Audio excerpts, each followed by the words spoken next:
The wedding where no one was invited.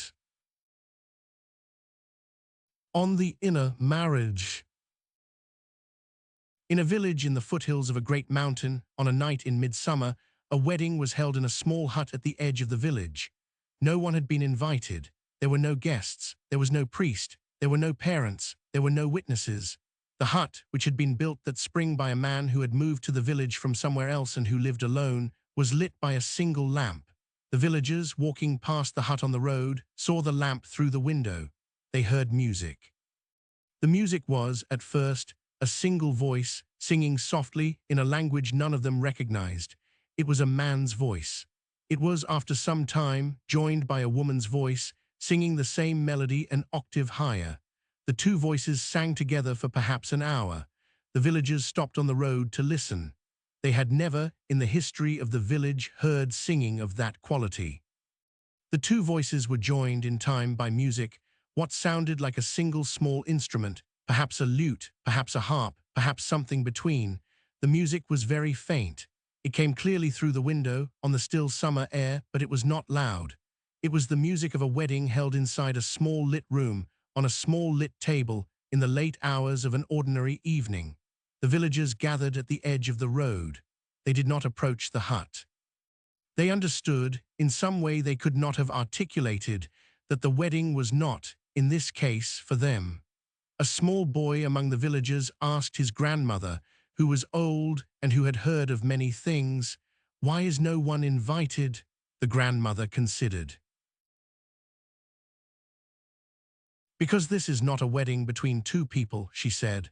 "Or more precisely, it is a wedding between two people, but the two people are not in this case two." "What does that mean?"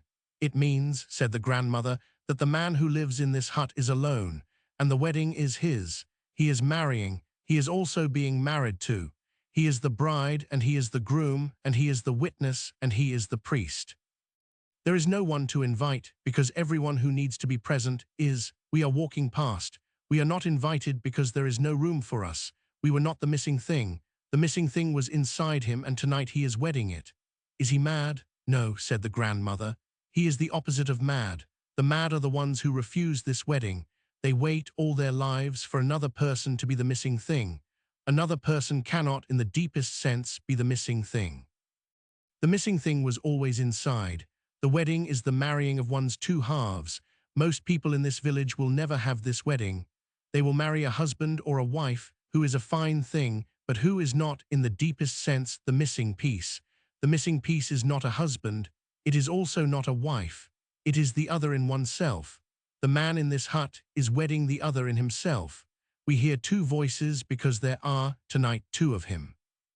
They are singing because they have been waiting to sing this song to each other for a very long time." The villagers walked on slowly. The music continued for another hour, then it stopped. The lamp in the hut burned all night. In the morning, the villagers, walking past on the road, looked into the window.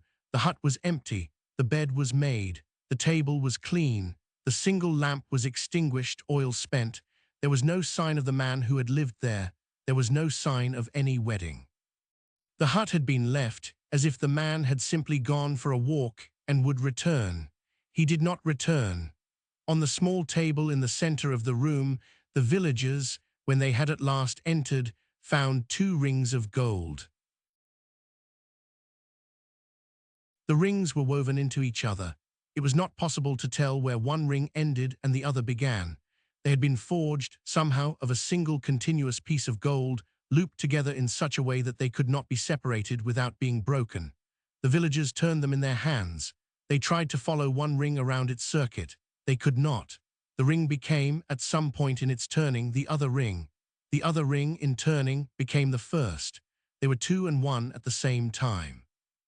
The villagers put the rings back on the table. They locked the hut.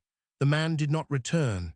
After a year, the village understood that he was not, in any conventional sense, coming back. They considered for a while dismantling the hut. They did not. They could not, between them, give a good reason, but they could not bring themselves to take down a building in which something had happened that they did not understand. The hut stood for 40 years. The 2 woven rings sat on the table, undisturbed all that time. Dust gathered on them. The lamp was eventually taken away, oil and wick rotted. The bed was given after a decade to a poor family who needed a bed. The table remained. The rings remained. In the 41st year, on a midsummer evening, a young woman from another village walked along the road. She had been all her life in love with a man who did not, in the deepest sense, exist. She had been all her life looking for him. She had grown tired of looking. She was, that evening, 28 years old, and she had decided in her own way to stop. She saw the hut. She went into it. She saw the rings on the table. She picked them up. She understood, in some way that did not require explanation, what they were. She put one ring on her own finger. She put the other on a finger of her own other hand. The two rings looped through each other across the bones of her two hands. She stood for a moment, looking down at her hands. She walked out of the hut. She walked back to her village. She did not ever marry. She lived until she was very old with the two woven rings on her own two hands. The villagers in her village did not in time ask. They saw her in the market each week with the rings, and they understood in some way that she had been somewhere none of them had been, and that the rings were the proof. When she died, the rings were buried with her. They are somewhere still in the earth, woven. The hut stands.